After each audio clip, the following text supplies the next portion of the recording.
Un bébé de moins d'un an est aujourd'hui exposé aux écrans. C'est devenu quelque chose de normal. Pourtant, ce n'est pas ce qu'on devrait faire. Les études le montrent, elles expliquent que, au contraire, ce n'est pas du tout rassurant. Dans cette vidéo, on va voir pourquoi est-ce que les parents ont recours, quelles sont les causes qui font que les enfants, les bébés sont exposés aux écrans dès très petits et on va voir quelles sont les solutions concrètes pour y remédier.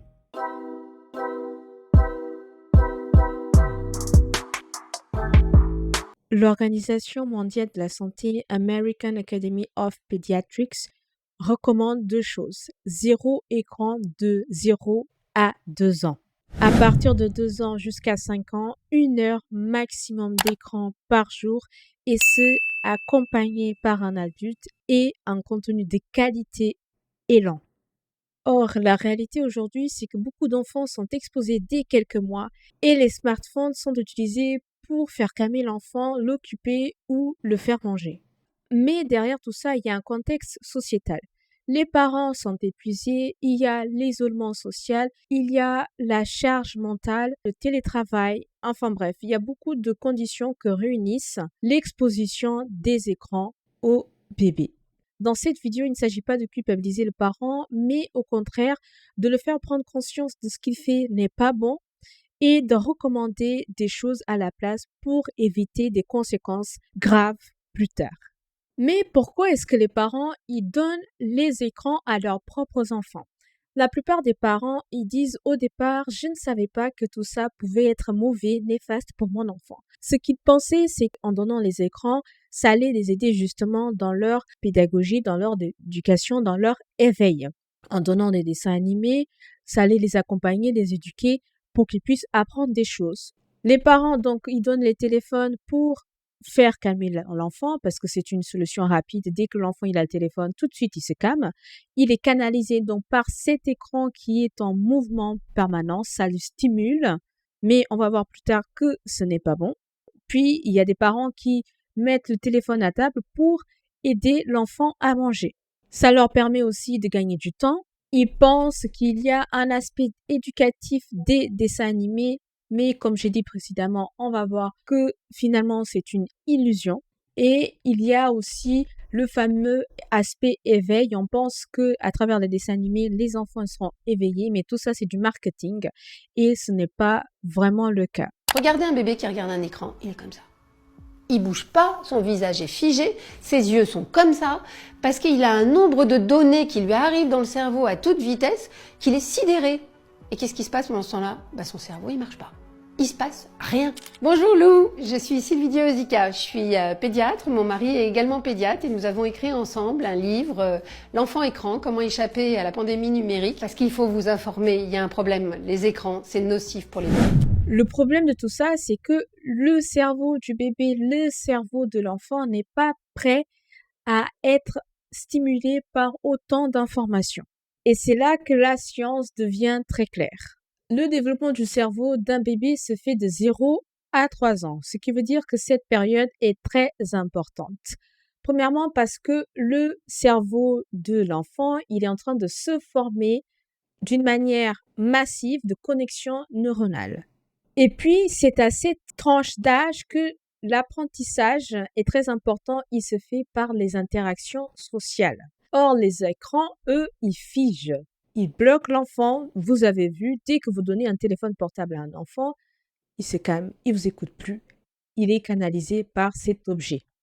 Et un enfant, pour évoluer, pour apprendre, pour grandir, pour être éveillé constamment, il a besoin d'être en contact avec les humains, d'avoir un regard, de comprendre les émotions, de toucher, d'interagir. Tout ça, c'est important, alors que l'écran, lui, il n'apprend rien, absolument rien. Il apprend simplement à votre enfant à être figé, silencieux. Et donc, il n'y a pas d'interaction, il n'y a pas de communication avec quiconque. Que disent les études par rapport à tout ça? Premièrement, retard de langage. Il y a des enfants qui ont moins d'échanges verbaux. Certains même ne parlent pas à leur âge, alors que ce n'est pas du tout normal. Des enfants de 2 ans qui ne disent aucun mot.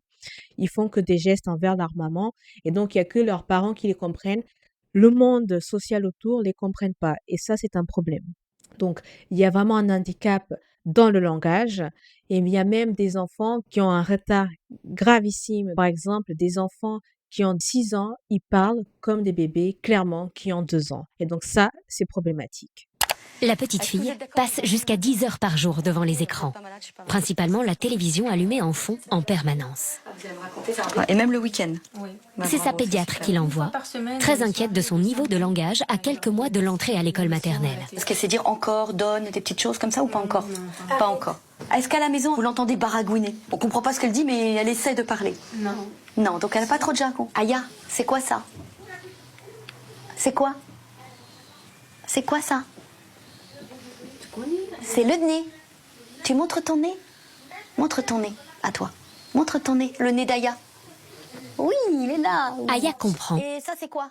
mais ne répond à aucune question de la médecin. Tu nous parles pas, on n'entend pas de bruit de ta bouche. Hein? Deuxième chose, le trouble de l'attention. Pourquoi? Puisque vu que l'enfant est exposé à des écrans qui le stimulent vachement, le cerveau de l'enfant n'est pas prêt pour ça et du coup, il y a une surstimulation visuelle et donc il aura du mal à se concentrer, donc il sera pas dans une condition optimale d'apprentissage. Mickey sait qu'il est heureux d'avoir autant d'amis sur lesquels il peut compter. Il fait de son mieux pour le rendre. Ça y est, on a fini. Il n'arrive pas à se concentrer, ne serait-ce que même 10-20 secondes. En revanche, elle est complètement accro au dessin animé. T'es joué, ça y est, t'as fini? Non, Jenna. Et mieux vaut ne pas s'y opposer. Non, Jenna. Non. Seul moyen pour la calmer, Là, je vais craquer et je vais lui mettre ses vidéos. Ensuite, des problèmes de sommeil. Et oui, la lumière bleue n'est pas indiquée, ça va donc provoquer des troubles de sommeil. Ça va toucher concrètement la mélatonine. La mélatonine, c'est ce qui permet tout simplement au cerveau de l'enfant de bien se reposer. Et ici, dans ce cas, il sera irritable, il sera fatigué dès le lendemain parce que son cerveau, pendant sa nuit de sommeil, ne s'est pas complètement reposé. Et puis l'enfant, il aura du mal à exprimer ses émotions, puisqu'il n'est pas en relation avec un humain, il ne connaît pas les expressions du visage, du regard, dans la voix, etc. Donc il aura beaucoup de mal à exprimer, à comprendre l'apprentissage des émotions. Et le dernier point qui a été relevé par des études, c'est que l'enfant, il va donc développer cette addiction excessive pour les écrans. Les études montrent clairement que donner les écrans aux bébés, aux enfants, ça les expose à des difficultés précoces scolaires. Et puis, il y a une baisse des capacités d'autorégulation, ce qui veut dire que l'enfant, il aura du mal à gérer ses émotions, à se calmer tout seul, à contrôler ses impulsions, à attendre son tour ou même à maintenir son attention. Des enfants donc deviennent irritables et même certains ils deviennent agressifs envers leurs parents. Le mécanisme neurologique de tout ça, c'est que les écrans, ils vont activer la dopamine, qui est une sorte de drogue, clairement, et vont activer la récompense instantanée. Et le cerveau immature s'habitue à la stimulation rapide et donc il va s'ennuyer face au réel qu'il va trouver plus lent. Conséquence, difficulté à se concentrer et moins de tolérance à la frustration. Maintenant, quelles sont les solutions concrètes? Il n'y a pas de solution miracle, c'est du pratico-pratique. Ce qui veut dire que concrètement, vous avez compris, il faut couper tout type d'écran, pas de téléphone, pas de TV dans le salon, même si c'est de manière passive. L'enfant, il sera toujours lié avec la télé, il ne va pas se concentrer totalement dans ce qu'il fait. Il fera les choses à moitié. Donc, même enfant, donc, ce qui veut dire que de 0 à 2 ans, il faut privilégier l'interaction sociale. L'enfant, il a besoin d'être animé, d'être en mouvement, de faire des choses pour qu'il puisse se fatiguer, apprendre, éveiller. Donc, il faut faire des activités avec lui, de la musique, de la lecture, manipulation d'objets, etc. Et si vous avez compris, à partir d'un certain âge, vous voulez exposer votre enfant à un écran, il faut respecter donc la durée qui est préconisée et d'ailleurs, il faut être avec lui.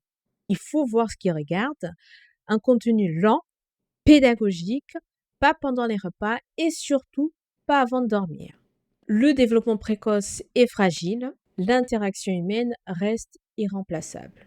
Même les ados, ils deviennent accros aux écrans dès qu'ils ont un téléphone. Petit bonus pour les adolescents, les parents, ils ne veulent pas donner de téléphone portable au collège parce qu'ils estiment que ce n'est pas nécessaire. Mais l'enfant, il rentre en sixième, il voit ses camarades, il veut avoir un téléphone portable aussi, sixième, cinquième, ça dépend. Et donc les parents, ils estiment pas nécessaire. Le seul besoin qu'ils ont, c'est de savoir quand son enfant rentre, à quelle heure il a fini les cours, pour l'appeler, etc. Des choses essentielles, pratiques du quotidien. Et donc, c'est pour cette raison que les parents vont lui donner un téléphone portable. Mais l'enfant, donc l'adolescent plutôt, il sera accro à son smartphone. Une solution pour les parents qui ne veulent pas forcément de donner de téléphone portable aux ados parce qu'ils estiment que c'est pas nécessaire, d'autant plus qu'aujourd'hui, avec la nouvelle loi, pas de réseaux sociaux aux jeunes moins de 15 ans. Donc, vous pouvez prendre un smartphone qui a les caractéristiques essentielles d'un téléphone à clavier, ce qui veut dire qu'il n'y a que la fonction appeler, envoyer un message et c'est tout. Et c'est la marque de phone, je ne connaissais pas du tout, mais je pense que ça peut être une solution top, top, top pour les parents qui ne veulent pas que leur enfant soit la risée du tout collège en donnant un vieux téléphone de l'époque avec un clavier, je comprends. Donc, la solution est là. Donner un téléphone avec des caractéristiques purement basiques, pratiques, mais avec un aperçu d'un smartphone. Pour résumer cette vidéo, les parents en donnant les écrans à leurs bébés, à leurs enfants, ils pensent bien faire, mais au contraire, ils sont en train de détruire leur avenir. Un écran peut distraire un enfant, mais seul un adulte peut construire son avenir. J'espère que vous avez aimé cette vidéo. Je vous dis à la prochaine. Dites-moi ce que vous en pensez de tout ça. Je compte sur vous. Salut!